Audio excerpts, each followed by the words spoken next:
মানুষের দাড়ি রাখার কি গুরুত্ব থাকতে পারে? অন্যতম একটা বার্স দেওয়া হয়েছে এই সুন্নাহটাকে সুন্নত বানানো। যে আমার সুন্নাহ বাদ দিল সে আমার কেউ না। ফরজ থেকে গুরুত্বপূর্ণ।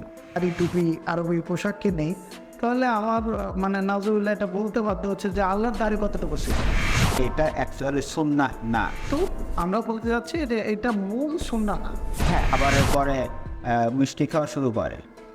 সেটা ওই জাতির শান্তি প্রতিষ্ঠার বিষয়ে কতটুকু ভূমিকা রাখতে পারে? ডায়াবেটিস বাড়াইতে পারে।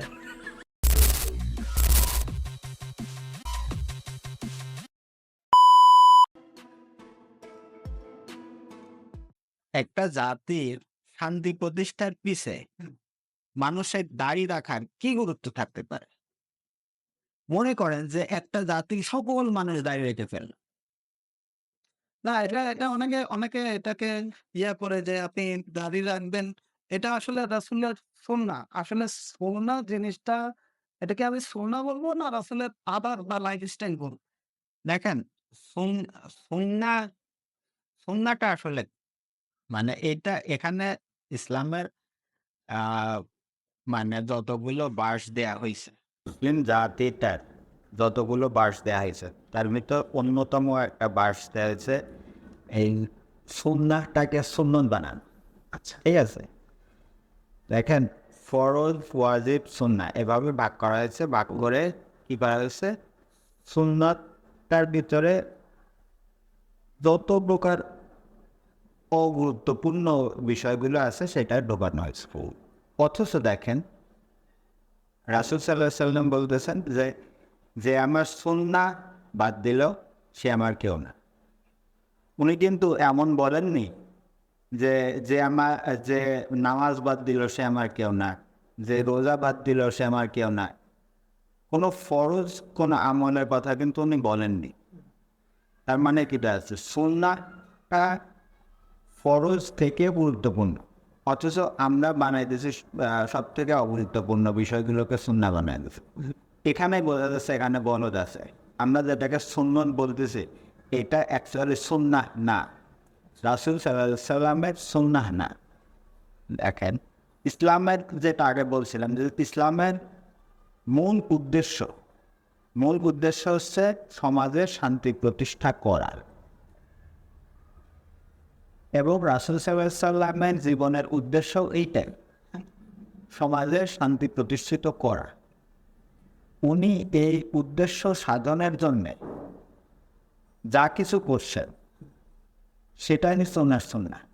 তার মানে হচ্ছে কর্মনীতি বা কর্মপদ্ধতি। হ্যাঁ, হ্যাঁ, এখানে আমরা আল্লাহ তাআলা কোরআনে বলছেন সুন্নাত আল্লাহ, which means আল্লাহর সুন্নাহ। তাহলে আমি যদি সুন্নাহ হিসেবে দাড়ি বা লেবাসকে নেই, দাড়ি টুপি আরবি পোশাককে নেই, তাহলে আমার মানে নাজুবিল্লাহ এটা বলতে বাধ্য হচ্ছে যে আল্লাহর দাড়ি কতটুকু ছিল। ঠিক না? এটা আসলে এখন সুন্নাহ বলতে মানুষ যেটা মিন করছে, এটা আমি বলবো এটা আসলে সুন্নাহ আমার কাছে তো মনে হয় না। হ্যাঁ, দেখেন, এখানে একটা উদাহরণ দেওয়া যেতে পারে। সাপোজ আপনি আয়ুব বাচ্চুকে খুব ভালোবাসেন এবং আপনি তার মতো একজন গায়ক হতে চান। এটা হচ্ছে আপনার স্বপ্ন।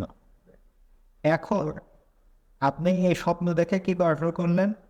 তার মতো চুল রাখা শুরু করলেন, তার মতো শেভ করা শুরু করলেন, সে যা খায় তা খাওয়া শুরু করলেন, সে যা পোশাক আশাক পরে সেটা পরা শুরু করলেন। আপনি কোনোদিন কি তার মতো গায়ক হতে পারবেন? হ্যাঁ, অসম্ভব, ইম্পসিবল।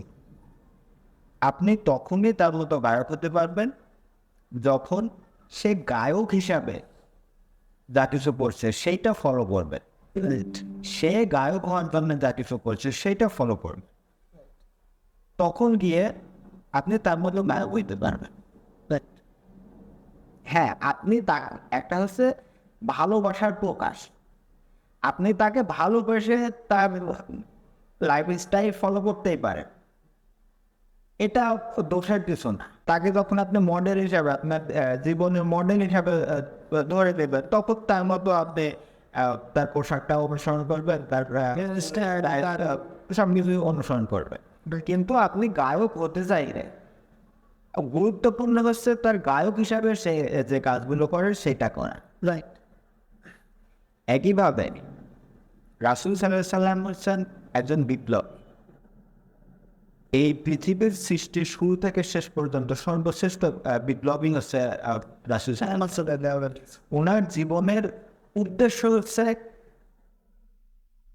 মানব জাতির মাঝে যত অন্যায় অবিচার রক্তপাত আছে সেইটাকে বিলীন করে দিয়ে শান্তিপূর্ণ মানব জাতি সৃষ্টি করা। এবং তিনি সেটা করে দেখিয়েছেন আল্লাহর দেওয়া ওয়েতে। এখন এই মানব জাতির শান্তির জন্য উনি যা যা করছেন এই সবই হচ্ছে ওনার সুন্নাহ। সুন্নাহ। রাইট। আর আমরা সুন্নত মনে করে যা কিছু করছি এবার হচ্ছে বলতে লাইফটাকে ভালোবেসে আপনি এগুলো অনুসরণ করতে পারেন, রাইট। কিন্তু তার উদ্দেশ্য পূরণের জন্য এগুলো অনুসরণ করা না করার কোনো বেল নাই। হ্যাঁ, আমি এই ক্ষেত্রে বলবো যে আমরা অবশ্যই দাড়ি টুপি বা লেবাসের খেলাফ না, কিন্তু আমরা বলতে চাচ্ছি যে এটা মূল সুন্নাহ না। হ্যাঁ, হ্যাঁ, এটা আপনি ভালোবাসতেই পারেন, রাসূলের ভালোবাসা থেকে আপনি এটা করতে পারবেন। না শুধু রাসূল না, আমাদের এখন যে কালচার চলছে পশ্চিমা কালচার, এইখানে কিন্তু অনেকেই আমাদের জেনারেশনের মাঝে দেখা যায় একটা অনেক বড়, যারা বিশেষ করে যারা ইয়াং জেনারেশন আছে তাদেরকে দেখা যায় যে পশ্চিমাদের যে বড় বড় গায়ক বা পশ্চিমাদের যে লাইফস্টাইল এগুলোকে ফলো করে। হ্যাঁ, ঠিক না? তো এটা ভালো লাগা থেকে করতেই পারে, এটা দোষের কিছু না। বাট মূল সুন্নাহ যেটা, সেইখানে আমাদের আসলে আবার ফিরে আসা উচিত। এবং এই মূল সুন্নাহটা বাদ দিয়ে এইগুলোকে সুন্নাহ হিসাবে নেয়ার কারণটা কি? কারণটা কিন্তু এই মুসলিম জাতি যখন তার উদ্দেশ্য ভুলে গেল, উদ্দেশ্য ভুলে গিয়ে যখন তারা জেহাদ বাদ দিল, যখন এই শান্তি প্রতিষ্ঠার সংগ্রাম তারা বাদ দিল, বাদ দেওয়ার পরে তারা দেখলো যে রাসূল সাল্লাল্লাহু আলাইহি সাল্লাম সতর্ক করে দিয়ে গেছেন, যারা আমার সুন্নাহ বাদ দেবে তারা আমার কেউ না। কেউ এখন সুন্নাহ তো বাদ দিয়ে দিল, সব শান্তি প্রতিষ্ঠার সংগ্রাম বাদ দিয়ে দিল।